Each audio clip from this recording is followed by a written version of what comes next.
안녕하세요, 보상스토리입니다. 안녕하세요, 보상스토리 송팀장입니다. 날씨가 네. 겨울이 된 것 같아요.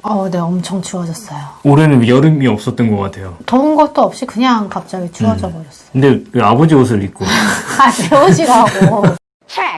오늘은 네. 제가 여쭤볼 게 있는데 네. 추상장애가 뭐예요? 공부하다가 벌써 진도를 거기까지 나갔다고? 그래서 하도 저를 구박하셔가지고 네. 공부 좀 한다고 내가 하다 또 보니까 언제 구박을 했어요. 맨날 구박하셨잖아요.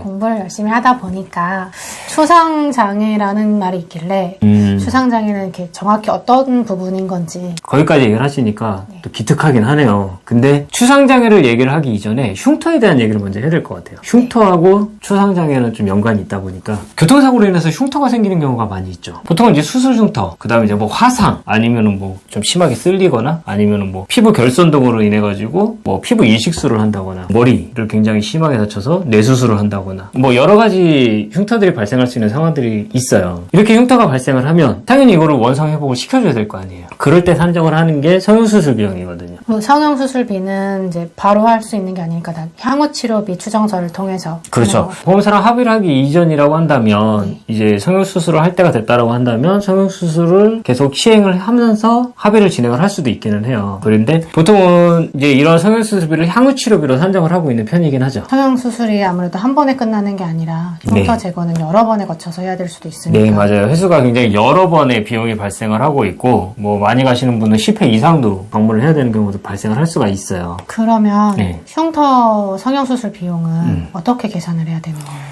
가까운 대학병원에 성형외과를 가셔서 이 흉터에 대해서 향후치료비 추정서를 발급을 해달라고 하시면 돼요. 한 10만 원 정도 하거든요. 15만 원까지 나오는 경우도 있었는데 10만 원 정도 할 거예요. 그러면 의사 선생님이 이 흉터를 성형수술을 하는데 들어가는 비용을 산정을 해줄 거예요. 이게 바로 향후치료비 추정서입니다. 그래서 그 추정서를 받으셔가지고 보험사에 제출을 하시면 돼요. 이것도 피해자가 네. 요구를 하지 않으면 보험사에서 따로 챙겨주지 않는 부분인 거죠? 보험사에서 먼저 뭐 성형수술비 얼마 드리겠습니다 이렇게 하는 경우도 있겠죠. 근데 모든 손해배상에서는 내가 내 손해에 대해서 입증을 하고 주장을 하셔야 돼요. 나 이렇게 해서 흉터가 생겼는데 이건 어떻게 보상이 되는 거냐 확인을 해봐야 되겠죠. 그래서 이런 부분들 꼭 확인을 하고선 보상을 받으셔야 돼요. 그래서 추상장애는요? 보통 흉터에 대해서 성형수술을 진행을 하고 난 이후에도 흉터들이 없어지지 않고 굉장히 심한 경우에는 남아요. 심하게 함몰골절이 돼가지고 뭐 이마가 이렇게 움푹 들어가 있는 분들이라거나 아니면 얼굴의 절반 정도가 화상으로 인해가지고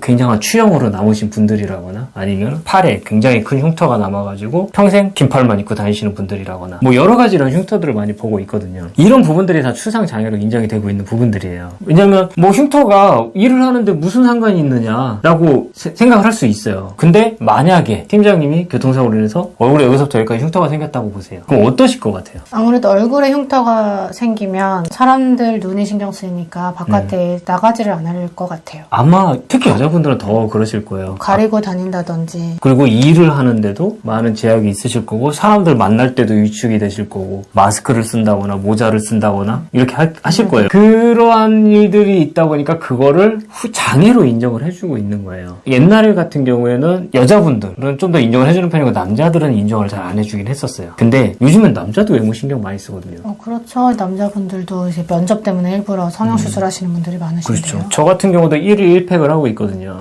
아무튼 그런 식으로 요즘엔 남자들도 외모에 신경을 많이 쓰고 있다 보니까 요즘에는 남녀 상관없이 동등하게 인정을 많이 해주고 있는 편이에요.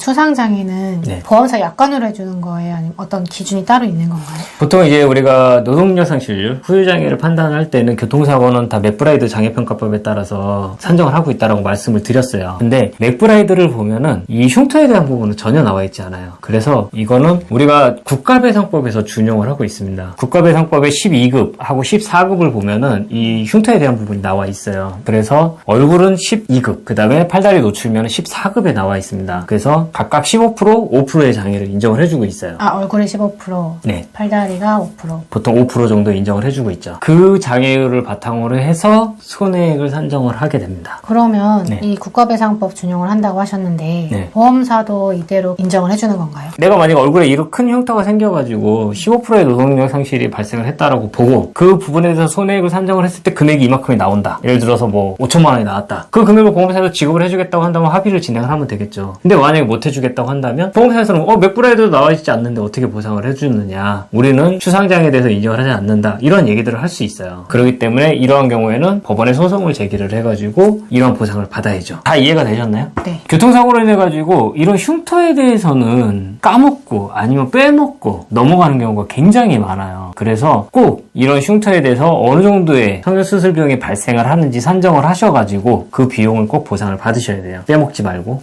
다 보상을 받으셔야 됩니다. 그러면 오늘 영상은 여기서 마치도록 하겠습니다. 감사합니다. 감사합니다.